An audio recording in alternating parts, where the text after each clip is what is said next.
Hello viewers, আসসালামু আলাইকুম। আশা করি সবাই অনেক সুস্থ এবং নিরাপদে আছেন। কয়েকদিন আগেই আমি একটা ভিডিও দিয়েছিলাম যে কিভাবে আপনি আপনার ফোনে থাকা অপ্রয়োজনীয় জিমেইল অ্যাকাউন্ট রিমুভ করতে পারেন। সেই ভিডিওর কমেন্টসে এবং পার্সোনালি অনেক মানুষ আমাকে আরেকটা রিকোয়েস্ট করেছে, সেটা হচ্ছে যেই জিমেইলগুলো আমাদের দরকার হয় না, মানে অপ্রয়োজনীয় গুগল অ্যাকাউন্ট বা জিমেইল অ্যাড্রেস আমরা কিভাবে পার্মানেন্টলি ডিলিট করে ফেলতে পারি। সো আজকের এই ছোট্ট ভিডিওতে খুব ঝটপট আমি আপনাদেরকে দেখিয়ে দিব কিভাবে আপনি আপনার ফোন থেকে অপ্রয়োজনীয় জিমেইল অ্যাকাউন্ট পার্মানেন্টলি ডিলিট করে ফেলবেন। ওকে, আমি আমার ফোনের স্ক্রিনে চলে আসলাম। জিমেইল অ্যাকাউন্ট ডিলিট করার সবচেয়ে ভালো অপশন হচ্ছে যদি আপনি সেটা গুগল প্লে স্টোর থেকে ডিলিট করেন, আর এটাই সবচেয়ে সোজা ওয়ে। সো আমি চলে যাচ্ছি আমার ফোনের গুগল প্লে স্টোরে। প্লে স্টোরের ওপরে ডান পাশে যেখানে প্রোফাইল আইকনটা থাকে সেখানে ট্যাপ করবেন। এখন এখানে ব্যাপারটা আসছে অপ্রয়োজনীয় জিমেইল অ্যাকাউন্ট কিভাবে ডিলিট করবেন। সো অবভিয়াসলি আপনার ফোনে নিশ্চয়ই একের অধিক জিমেইল অ্যাকাউন্ট লগ ইন করা আছে।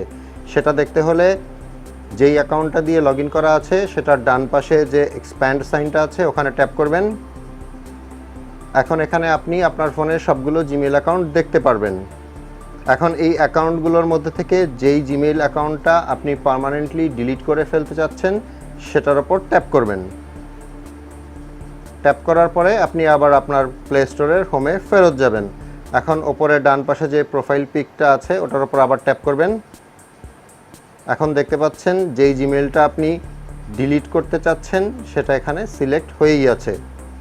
সো এখন দেখাচ্ছি এই জিমেইল অ্যাকাউন্টটা পার্মানেন্টলি ডিলিট কিভাবে করবেন। বাট তার আগে একটু বলে নেই, আমার এই ইউটিউব চ্যানেল এবং ফেসবুক পেজে আপনি পাবেন এই টিউটোরিয়ালটার মতো আরও অনেক টিউটোরিয়াল এবং মোবাইল রিলেটেড বিভিন্ন রকমের টিপস অ্যান্ড ট্রিক্স। সো আপনি যদি আমার ইউটিউব চ্যানেল এবং ফেসবুক পেজে নতুন হয়ে থাকেন তাহলে আমার পরবর্তী ভিডিওগুলো দেখার জন্য ইউটিউব চ্যানেলটাকে সাবস্ক্রাইব করে নিতে পারেন এবং ফেসবুকটাকে ফলো করে রাখতে পারেন। And thank you so much যারা এই কাজগুলো অলরেডি করে ফেলেছেন। আর এই ভিডিওটা দেখে ভালো লাগলে কিন্তু লাইক মাস্ট।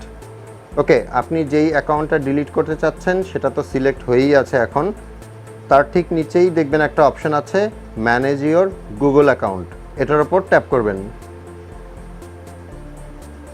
এখন আপনাকে এরকম একটা ইন্টারফেসে নিয়ে আসবে যেখানে আপনার নাম এবং আপনার জিমেল অ্যাড্রেসটা দেখা যাচ্ছে। তার ঠিক নিচেই কয়েকটা অপশন পাবেন।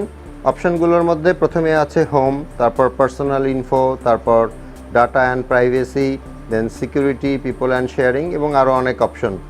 জিমেইল অ্যাকাউন্ট ডিলিট করার জন্য আমরা চলে যাব ডাটা অ্যান্ড প্রাইভেসি যে অপশনটা আছে সেটাতে। সো এটার ওপর ট্যাপ করছি।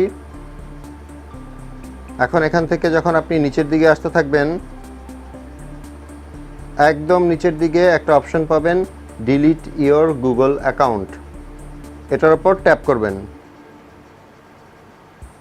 এখন আপনি যে আপনার জিমেইল অ্যাকাউন্ট ডিলিট করতে চাচ্ছেন সেটা ভেরিফাই করার জন্য আপনাকে এখানে আপনার জিমেইলটার পাসওয়ার্ড দিতে হবে। আমি আমার জিমেইলের পাসওয়ার্ড দিয়ে দিচ্ছি। কোনো কারণে যদি আপনি আপনার জিমেইলের পাসওয়ার্ড ভুলে যান তাহলে জিমেইলের পাসওয়ার্ড কিভাবে রিকভার করতে হয় সেটার উপর আমার একটা ভিডিও দেওয়া আছে। আমি এই ভিডিওর ডেসক্রিপশনে ওই ভিডিওটার লিঙ্ক দিয়ে দিব, আপনারা চাইলে সেটা আগে দেখে নিতে পারেন। পাসওয়ার্ড দেওয়া হয়ে গেলে নিচে যে নেক্সট অপশনটা আছে এটার উপর ট্যাপ করবেন। এখন ডিলিট করার আগে আপনার সামনে এরকম কিছু ডিটেলস আসবে, মানে এই জিমেইল অ্যাকাউন্টটা আপনি যদি পার্মানেন্টলি ডিলিট করে ফেলেন তাহলে আপনি কি কি হারাবেন। যেমন আপনার যদি এই জিমেইল দিয়ে গুগল ফটোজ লগ ইন করা থাকে তাহলে সেই ফটোজ ভিডিওসগুলো পাবেন না। যদি গুগল ড্রাইভে এই জিমেইলটা আপনি ইউজ করে থাকেন তাহলে সেগুলোও আর ফেরত পাবেন না। সো এরকম অনেক কিছু এখানে পাবেন। ইভেন আপনার যদি এই জিমেইল দিয়ে ইউটিউব চ্যানেল থাকে তাহলে সেটাও কিন্তু ডিলিট হয়ে যাবে। সো এখান থেকে নিচের দিকে আসতে থাকবেন। একদম নিচের দিকে দুইটা অপশন পাবেন। একটা হচ্ছে আপনি অ্যাকনলেজ করছেন, মানে আপনি অ্যাসিওর করছেন যে আপনি বুঝেই অ্যাকাউন্টটা ডিলিট করতে চাচ্ছেন, সেটা হচ্ছে প্রথমটা। এটার উপরে একটা টিক দিয়ে দিবেন, মানে সিলেক্ট করে দিবেন। আর নিচেরটা হচ্ছে যে আপনি পার্মানেন্টলি এই অ্যাকাউন্টটা ডিলিট করে ফেলতে যাচ্ছেন, সেটার উপরেও টিক দিয়ে দিবেন, মানে সিলেক্ট করে দিবেন। এখন নিচে ডান পাশে দেখতে পাচ্ছেন ডিলিট অ্যাকাউন্ট একটা অপশন আছে, এটার উপর ট্যাপ করে দিবেন। এরপর এরকম একটা মেসেজ পাবেন your Google account and all it's data have been deleted, মানে আপনার গুগল অ্যাকাউন্ট, এই জিমেল অ্যাকাউন্ট যেটা ছিল সেটা পার্মানেন্টলি ডিলিট হয়ে গিয়েছে। আর আপনার যদি মনে হয় আপনি ভুল করে এই জিমেইল অ্যাকাউন্টটা ডিলিট করে ফেলেছেন তাহলে আপনি গুগলের অ্যাকাউন্ট সাপোর্টের সাথে যোগাযোগ করতে পারেন। যোগাযোগ করলে তারা হয়তো আপনাকে হেল্প করবে। আশা করি এখন আপনারা খুব সহজেই আপনাদের অপ্রয়োজনীয় জিমেইল অ্যাকাউন্ট ডিলিট করে ফেলতে পারবেন। ভিডিওটা ভালো লেগে থাকলে একটা লাইক করে দিবেন। আপনাদের সাথে আমার দেখা হবে পরের ভিডিওতে ইনশাল্লাহ। সে পর্যন্ত সবাই ভালো থাকবেন। আল্লাহ হাফেজ।